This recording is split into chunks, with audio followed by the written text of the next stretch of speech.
SR படிவம் வந்து கிட்டத்தட்ட 6.41 கோடி மெம்பரில் 6.28 கோடி பேருக்கு குடுத்துட்டதா சொல்றாங்க. டிசம்பர் 4ஆம் தேதிக்குள்ள வந்து ஃபில் பண்ணி குடுக்கணும். அந்த பிஎல்ஓ அதாவது என்னன்னா, பிளாக் லெவல் ஆஃபீசர்ஸ் வந்து 3 தடவ வீட்டுக்கு வந்தும் நீங்க இல்லைன்னா வந்து, அவங்கள வந்து வரைவு வாக்காளர் பட்டியல் வந்து டிசம்பர் 4ஆம் தேதிக்குள்ள அவங்களோட பேர் இடம்பெறாம போயிரும்னு சொல்றாங்க. ஸோ அந்த பிஎல்ஓவா ஒர்க் பண்றவங்களுக்கு ஒரு ரெக்வெஸ்ட், மக்கள் வேலைக்கு போற டைம்ல போவாதீங்க. மார்னிங் டைம், ஈவினிங் டைம்ல போய் கொஞ்சம் குடுங்க.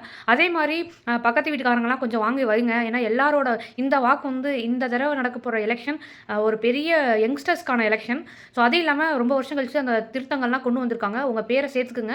வாக்காளர் அட்டையில் கண்டிப்பாக நீங்கள் எல்லாருமே ஓட்டு போடணும். டிசம்பர் 4ஆம் தேதிக்குள்ளே அந்த படிவத்தை வாங்கி ஃபில் பண்ணி சப்மிட் பண்ணிடுங்க.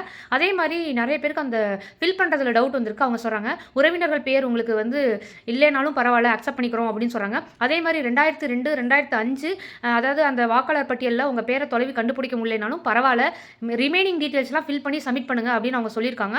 ஸோ டிசம்பர் அதாவது வாக்களிக்க உரிமை, வாக்கு உரிமைன்னு இருக்கும்ல, அதை வந்து எனக்கு வேணும்னு சொல்லி உரிமை கொண்டு அவங்க வந்து பண்ணணும், விண்ணப்பம் கொடுக்கணும்னா டிசம்பர் 8, 9ஆம் தேதிக்குள்ளே கொடுக்கணும்னு சொல்லியிருக்காங்க.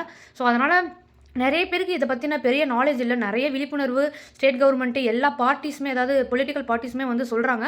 பட் இவங்க ரொம்ப ஸ்ட்ரிக்டாக இந்த மாதிரிலாம் போடவும் ஒரு மாதிரி பதட்டமாக இருக்குது. ஸோ அதனால் வந்து பக்கத்து வீட்டுக்காரங்கிட்ட சொல்லி வைங்க. படிவம் வரலன்னா அதை கேட்டு வாங்கி ஒரு ஒரு 1 or 2 ஹவர்ஸ் வேலை தான். இதை கண்டிப்பாக முடிச்சு வச்சுக்கோங்க. நீங்கள் இந்த எலெக்ஷனில் கண்டிப்பாக ஓட்டு போடணும். ஸோ இது ஒரு பெரிய வாக்காளர் திருத்த பண்ணினால இதில் நீங்கள் கண்டிப்பாக இன்வால்வ் ஆகணுங்கிறது என்னோட ரெக்வஸ்ட்டு.